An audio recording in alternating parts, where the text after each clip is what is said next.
The biggest lie about Costa Rica's giant stone spheres is that nobody knows who made them. We do. These were built by indigenous societies in the Diquís Delta. The real mystery is what the modern world did to them, because once people started moving them, collecting them, and stripping them from their landscapes, they stopped looking like history and started looking like myth. So this is not an alien story. It's a story about genius, erasure, and the evidence we almost lost. I'm Arturo, and this is Latin Lorda, from Latin America's history to mysteries and true crime to local legends, whispering Latin intrigue. Hit subscribe. Fresh revelations drop every week, ready for your next campfire debate. At dawn in southern Costa Rica, a stone sits in the wet grass like a moon that forgot the sky, round enough to trouble the eye, heavy enough to command a village, quiet enough to make people invent nonsense, and that is where this story begins. Not with the truth, but with the insult.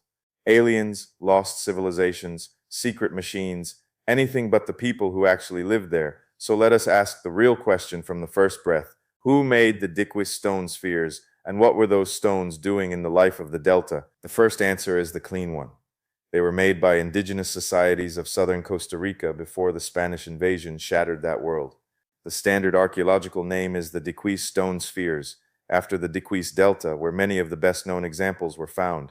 They are not random boulders polished by chance, and they are not machine-made ornaments. They are monumental works, shaped and placed on purpose, and tied to communities that understood stone, labor, ceremony, and public space far better than modern fantasy is willing to admit. The timeline matters because the Earth is patient, but it is not vague. The sphere tradition appears around the year 300 and flourishes, especially between the years 800 and 1500. A stone will not hand you a radiocarbon date, so the ground around it must do the talking. Settlement layers, ceramics, architecture, and the company each sphere keeps. That is how the chronology holds. Not as a miracle floating outside history, but as part of the later pre-Columbian life of southern Costa Rica, fading only after colonial disruption broke the old political order. And this was no forgotten pocket at the edge of the world. Most of the famous spheres come from the Diquís Delta in the southern Pacific lowlands, especially near the Taraba and Sierpa river systems, with others in nearby areas such as Isla del Caño. This was a connected region, part of wider exchange networks linking Central America with lands farther south.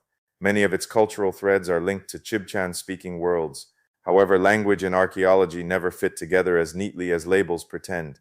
The region was alive, connected, and fully part of the ancient American story. By the later pre-Columbian centuries, these lowlands held ranked societies led by powerful houses and chiefs, communities already shaping earth and stone into formal places. There were mounds, paved surfaces, burial grounds, fine ceramics, and gold objects. So when the spheres appear in this landscape, they do not look like interruptions, they look at home. They belong to societies already capable of organizing labor, controlling prestige, and turning public space into a theater of memory. A sphere in that world was never just a stone. It was a built argument about authority, belonging, and place. That is why the spheres matter beyond their beauty. The more spectacular an object looks, the more eagerly people strip it from its setting and repackage it as a universal mystery. The Diquís spheres suffered exactly that fate. Pull one away from its plaza, its mounds, and its pathways, and fantasy moves in immediately. Put it back into its settlement, and the wonder does not disappear. It deepens, because now the question is no longer what impossible force made this. The question becomes, what kind of society needed a stone like this in the middle of public life? The modern chapter is where the wound opens. In the 1930s, large numbers of spheres came to wider attention when plantation clearing exposed them, especially in areas tied to the United Fruit Company. The world learned they existed, but the price was brutal. Agricultural expansion, looting, collecting, and the appetite for striking landscape ornaments tore many spheres from the places that gave them meaning. Modernity did not simply discover the mystery. In many ways, it was manufactured. The same hands that uncovered the stones also helped scramble the evidence. Stories spread that treasure lay hidden inside some of the spheres, and people treated them accordingly. Others were hauled away to gardens, plazas, office grounds, and private homes, where they looked elegant and ancient, but told lies about their original purpose. A sphere standing in front of a modern building may still be beautiful. Still, it tells you more about 20th century taste than about pre-Columbian planning. This is one of the hardest truths in the whole story. Part of the mystery was not inherited from the ancient past. Part of it was made by modern displacement. Then came the first attempts to rescue a record from that damage. In 1939, one of the first modern expeditions entered the Diquís Delta, just as banana expansion was beginning to expose the ancient landscape. In 1943, Doris Stone published the first scientific article centered on the spheres. In 1948, Samuel Lothrop helped push them further into the public eye and into archaeological view. Those names matter because the modern history of the spheres is not only about discovery, it is about salvage, interpretation, and a race to understand something already being disturbed by the modern world. So when people say archaeologists still have no idea what these monuments are, that is too dramatic and not really fair. Archaeology can say a great deal. It can name the region, the cultural setting, the materials, the likely methods of production, and the kinds of settlements where spheres stood. What it cannot always do is hand us a single perfect translation for every sphere and every community, but that is normal. Monumental objects often carry layered meanings at once: political, ceremonial, spatial, genealogical, and aesthetic. Human life is rarely built in one language only.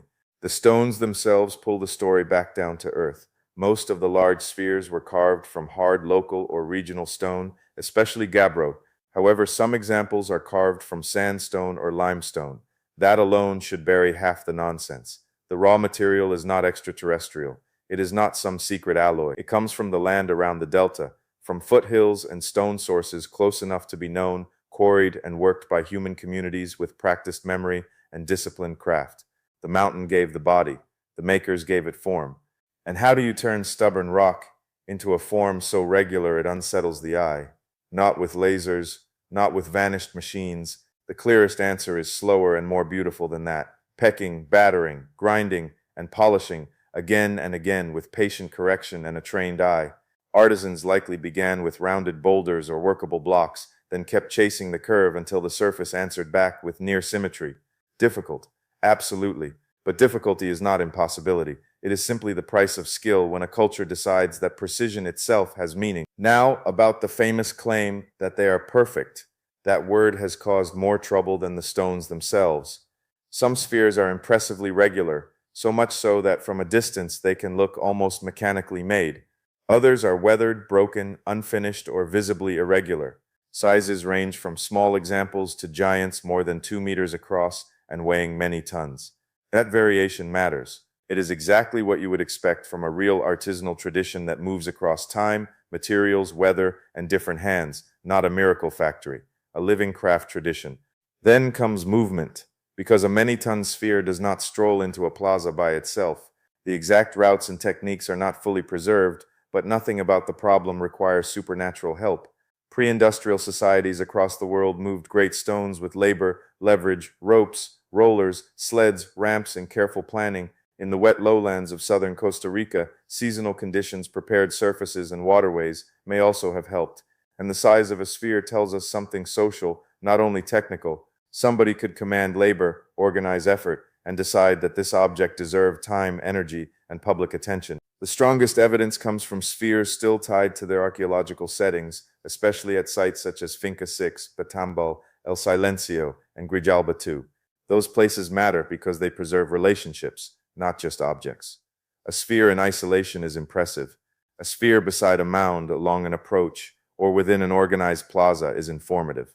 At these sites, spheres appear in association with earthen platforms, paved spaces, open areas, and routes of movement. Some stood alone. Others appeared in pairs or small groups. Some were arranged in lines or geometric patterns. That is a planned landscape, not random scattering. Finca 6 matters especially because it preserves the only known in-place linear arrangements among the major protected sites. Walk that ground and the sphere stops being a curiosity and becomes architecture. It frames the approach. It helps direct the body. It tells you where formal space begins and ordinary space falls away. El Silencio offers another kind of warning to anyone still trying to shrink this tradition into mere decoration. The largest known sphere comes from there, a giant reminder that scale itself was part of the statement. These were serious public things, so what did they mean? Here, the honest answer becomes richer, not weaker. There is no single universal translation that can be stamped onto every sphere across every site and every century. The safest reading is layered meaning. A sphere could be political, spatial, ceremonial, and aesthetic at the same time. The biggest and best-placed examples are strongly tied to formal places, which supports a political reading. They likely helped express rank, prestige, and the authority of powerful houses or leaders able to sponsor visible, costly acts of public making. There is also a spatial reading, and you can feel it in your feet. A monument does not have to symbolize one clear concept to matter. Sometimes its job is to organize movement, frame vision, and mark the difference between everyday ground and formal ground. A sphere can signal an entrance, define a plaza edge, anchor an approach, or turn open space into a place of attention. A genealogical or territorial meaning is possible too. Durable stone can anchor claims across generations, telling neighbors and descendants that this place already has memory, obligations, and names, even if those names did not survive to us. Then there is the cosmological reading, the one that always pulls the eye upward, because spheres echo celestial bodies and ideas of completeness in many human traditions. People naturally wonder whether the Diquís examples also carried meanings tied to the sky, cycles, fertility, or cosmic order. That is plausible, but plausible is not the same as proven. We do not have written explanations from the makers themselves, and colonial violence broke the continuity that might have preserved a fuller interpretation. So the careful path is simple. Cosmological meaning remains possible, even likely in some cases, but not fixed with total certainty. The same care applies to astronomy. Popular books love to turn the spheres into star maps, secret geodetic codes, or evidence of a lost global science. The surviving record does not support those grand claims. Many spheres were moved, which makes later pattern hunting dangerous from the start. Even where alignments exist, they may relate to architecture, pathways, slope, or drainage, rather than the sky alone. Human beings are brilliant at finding patterns after the fact. Give us enough stones and enough desire, and we will draw a sacred diagram on almost anything. There is, however, one nuance worth keeping because reality is often more interesting than a clean dismissal. At Finca 6, one in-place alignment has been studied in relation to the sun's zenith passage. This moment could matter deeply in an agricultural and ceremonial world. That possibility deserves respect, but it is very different from claiming that the entire tradition was an astronomical machine or a map of the planet. The careful reading is this: sky knowledge may have touched some arrangements, yet the louder cosmic theories outrun what the ground can honestly support. And this is why alien stories fail so badly. They take a real achievement and drain the people out of it. First, they exaggerate the precision. Then they erase the settlement context. Then they pretend indigenous societies could not possibly have done such work. Finally, they use every uncertainty as permission to invent whatever they like. It is not just bad reasoning. It is a familiar colonial habit. Whenever native peoples leave behind something too impressive for modern prejudice, fantasy rushes in and offers authorship to anybody else. Visitors from the stars, Atlantis, anybody but the makers. That theft matters, because the real story is already immense. Communities in pre-Columbian Costa Rica chose to quarry hard stone, shape it into deliberate spherical forms, move those heavy monuments across difficult ground, and place them inside ceremonial and political landscapes where they shaped how people gathered, arrived, and understood authority. Nothing about that needs embellishment. The truth has more weight than the fantasy. It has labor in it. It has weather in it. It has hierarchy, pride, beauty, and human intention. And unlike the fantasy, it does not erase the people who did the work. Still, honesty means naming what remains beyond our reach. We do not know the exact symbolic meaning of every sphere. We do not know whether the same ideas governed all communities across the region. We do not know every step in every workshop sequence or the precise transport method for each giant monument. We do not know how many spheres have been lost forever through looting, damage, or plain neglect. And because colonial disruption shattered indigenous political worlds, we do not have direct textual explanations from the makers that silence is real. But silence is not the same as emptiness. The point, then, is not to solve the spheres the way a detective solves a locked room. The point is to understand what kind of answer the evidence can honestly give, and the answer is already substantial. The spheres were made by indigenous societies of southern Costa Rica in the later pre-Columbian centuries, mostly from local hard stone, through skilled shaping and finishing, then placed within planned settlements where they likely expressed power, ordered space, and carried ritual weight. What remains open is the finer grain of meaning, not who made them, not whether humans made them. Meaning. That is why the preservation story matters so much. In 2014, the World Heritage Inscription did something important and overdue. It shifted attention away from isolated spheres and toward the broader chiefdom settlements where those spheres made sense. That change sounds administrative, but it carries a moral lesson. A monument is not only the object itself, It is also the place around it, the pathways, the mounds, the neighboring features, the pattern of public life that once gave it voice. Protecting the landscape is how you keep the stone from becoming mute. Even now, preservation is not simple. Spheres weather, floodplains change, development pressure does not disappear just because a site becomes famous. Earlier removals cannot simply be undone. There is always a temptation to make the past look tidier for visitors, to arrange objects more neatly than they were, to improve the view at the cost of the truth. But archaeology does not live by beautified display, it lives by context. The best protection is often the humbler one. Leave spheres in place when possible, document them carefully, and teach the public that the neighborhood of a stone is part of the artifact. And maybe that is the quiet heartbreak underneath all this. The public often imagines the mystery comes from the ancient world being too strange to understand, but so much of the confusion came from the modern world being too impatient to care. Plantation clearing exposed the spheres but also disturbed them, collectors admired them but removed them, treasure hunters chased wealth that was never the point. The same society that calls these monuments mysterious is often the one that helped tear apart their evidence.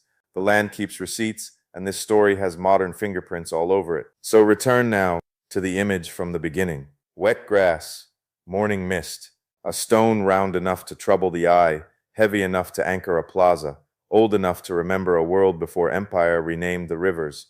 The question has changed. Not who on earth could have made such a thing. We know that answer. Indigenous makers of southern Costa Rica, working inside living societies with rank ritual and vision. The deeper question is what each sphere meant when people approached it, passed beside it, gathered near it, and understood that space had been arranged to make them feel something. That surviving mystery is the right kind. It does not erase authorship, it protects it. It leaves room for political, ceremonial, territorial, and even cosmological meanings without flattening them into a single neat slogan. It asks us to accept that ancient monuments can be partly understood and still remain alive with unanswered depth. Not every silence is failure. Sometimes silence is simply what remains when stone outlives the voices that once explained it.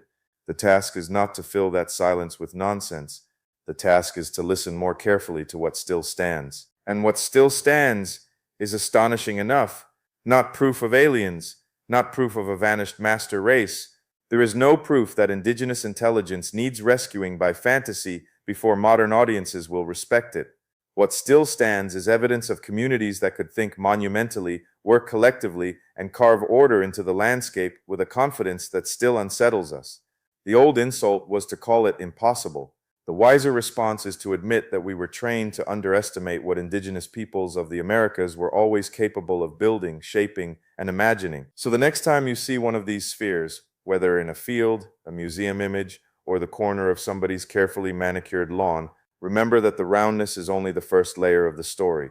Behind that curve are quarries, hands, chiefs, workers, plazas, seasons, rituals, rivalries, colonial rupture, academic salvage, and the long afterlife of misunderstanding.